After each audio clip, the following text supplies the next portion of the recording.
Հեռանկար այսօր հյուրընկալել է Պաշտպան Հայրենյաց ազգային մշակութային հիմնադրամի ղեկավար պատմաբան Գագիկ Սաֆարյանին։ Բարև ձեզ, պարոն Սաֆարյան, շնորհակալ ենք նորից մեզ հյուրընկալվելու համար։ Ես նմանապես Միացյալ Նահանգների նախագահի ներկայացուցիչ Ստիվեն Ուիտկոֆը ասել է, որ Հայաստանն ու Ադրբեջանը շատ մոտ են այսպես կոչված Աբրահամի համաձայնագրի ստորագրմանը։ Աբրահամի համաձայնագիրը 2020 թվականին է ստորագրվել, վերաբերում է հարաբա-իսրայելական կոնֆլիկտին եւ Իսրայելը ստորագրել է Միացյալ Էմիրությունների, հետագայում Բահրեյնի եւ նաեւ Մարոկկոյի։ Մինչեւ այսպես առաջին հայացքից անհասկանալի է թվում այս ամենի հետ ինչ կապ ունի Հայաստանը կամ Ադրբեջանը։ Քանի որ արդեն հստակորեն ընդգծվում է նոր աշխարհակարգի ձևավորման ուրվանկարները, պետք է ասեմ, որ Մերձավարևելքը եւ Հարավային Կովկասը դիտվում է արդեն որպես նոր աշխարհակարգի հիմնական բաղադրիչներից մեկը։ Դեռևս 2020 թվականի սեպտեմբերին Աբրահամի այսպես կոչված պայմանագիր ասեմ, թե համաձայնագիր ասեմ, առաջ քաշելու ժամանակ, որը սկզբից միավորում էր ընդամենը 3 պետության՝ Բահրեյն, Իսրայել եւ Արաբական Միացյալ Էմիրություններ, հետագայում դա նաեւ ընդգրկեց գնալով թափ հավաքեց եւ ընդգրկեց նաեւ այսպես կոչված Լևանտի երկրների նկատի ունեմ Հյուսիսային Աֆրիկայի, այնուհետև միջերկրածովյան Mediterranean State, հենց այդպես էլ կոչում էր այդ երկրների մի հատվածը, որը իրենից ներկայացնում էր կներեք ոչ թե արաբա-իսրայելական կոնֆլիկտի, այլ արաբական աշխարհում եւ Իսրայելում կայուն խաղաղություն հաստատելու եւ անվտանգային համակարգ ներդնելու համար։ Սուդանի հետ չէ փորձել, բայց չստացվեց այդ։ Հիմա ես ասեմ հետեւյալը, ինչու են ընտրել նույնիսկ Աբրահամ բառը, ոմանք փորձում են դա կապել եբրայական, աբր եւ այլը, ոչ։ Դա ընտրված է Աբրահամ մարգարեի պատվին, որը եղել է համամասնական կերպով եւ հուդայականության եւ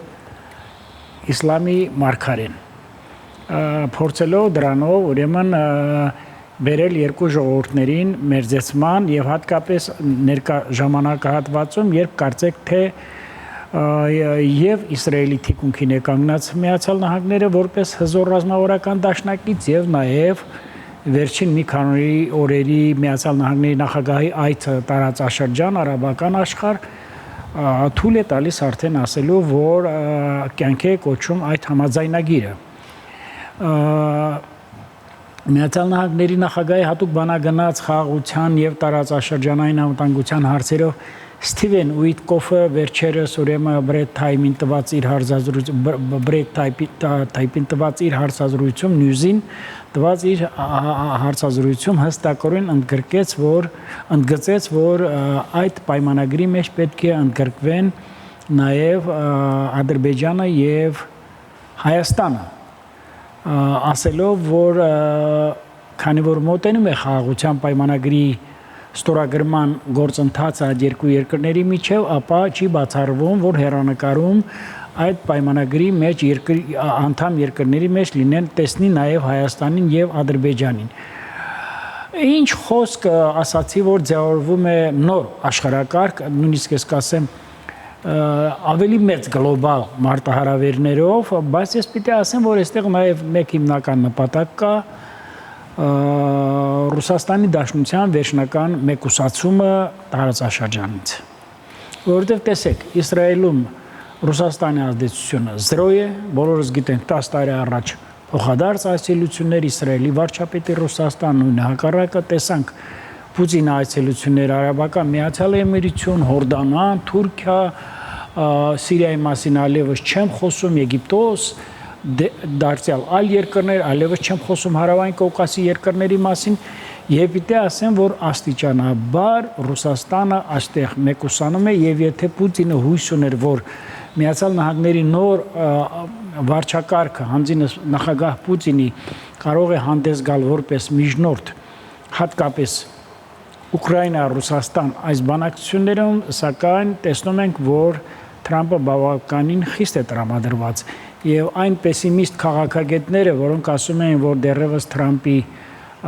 օրը մթագնած է, չի երևում,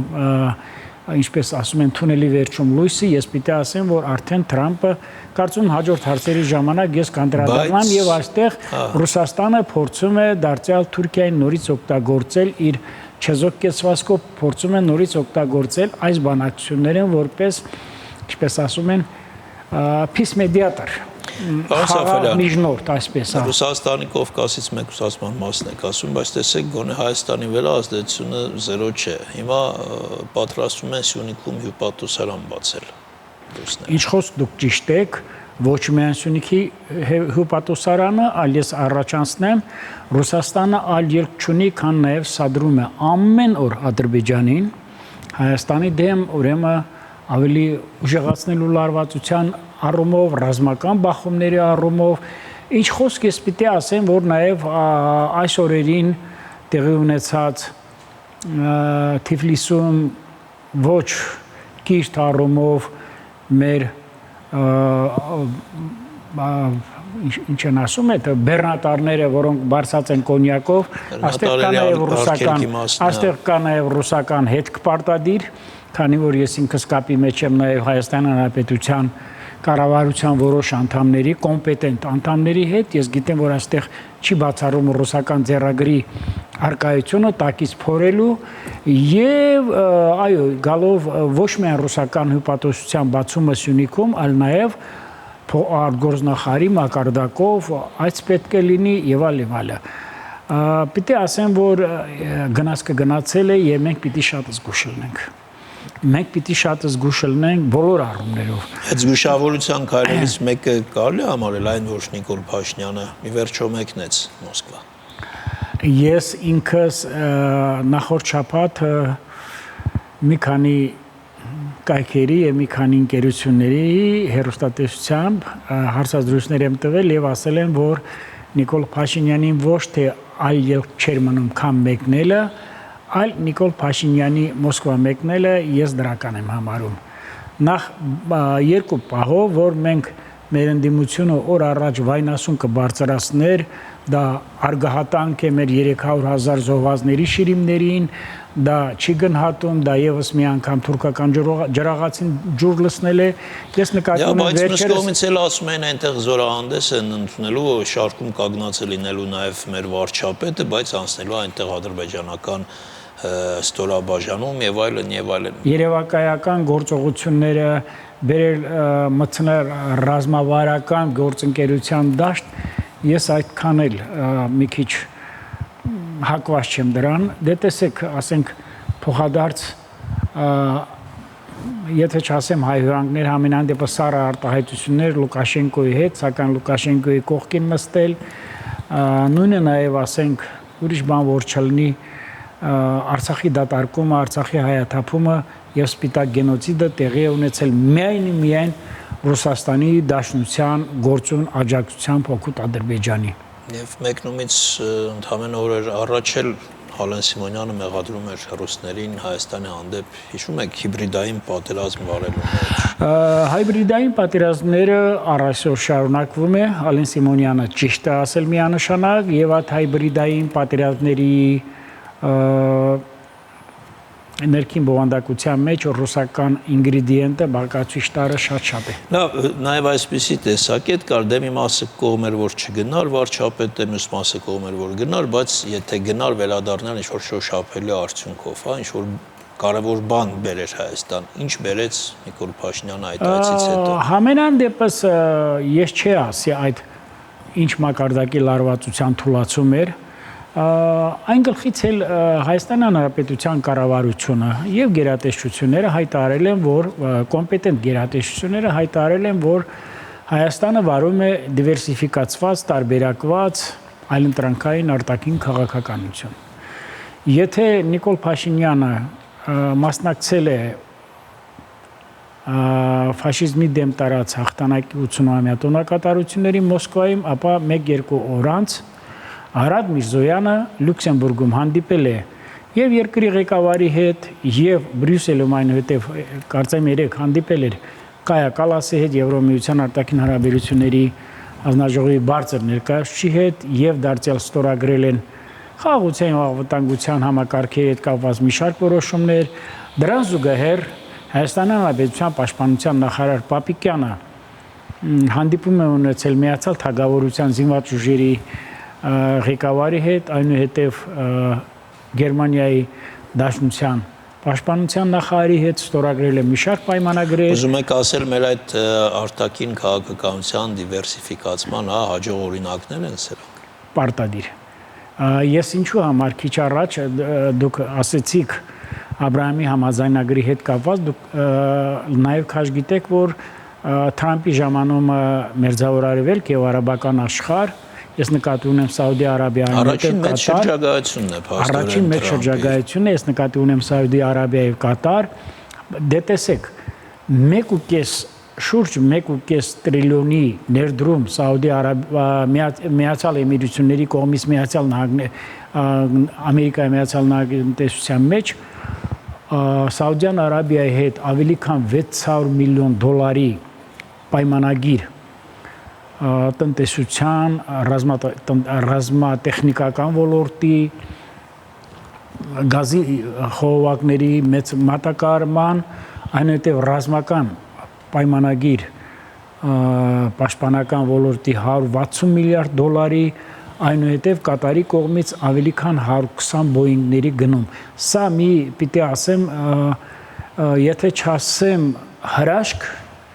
ապա սա չտեսնված, չնախատեսված կամ աներևակայելի աստղաբաշխական գումարներով երկու երկրների միջև տնտեսության զարգացման լուրջ հեռանկար է նախատեսում, առավել ևս, որ Թրամփը նաև հասկանալով իր նախորդ սխալները, Ամերիկա ներմուծվող մաքսերը թեթևացրել է նաև Չինաստանի հետ կապված։ Եվ այստեղ է, որ այո, ես ողջունում եմ Հայաստանի Հանրապետության արտաքին քաղաքականությունը, որովհետև արդեն Ռուսաստանը կարծես թե ձևավորվում է Թրամփի իշխանության օրոք, կարծես թե ձևավորվում է միաբևեր, ուրեմն լուրջ ռազմավարություն հենց Թրամփի այցելությունը արաբական աշխարհ եւ նաեւ Աբրահամյան համաձայնագրի երկրների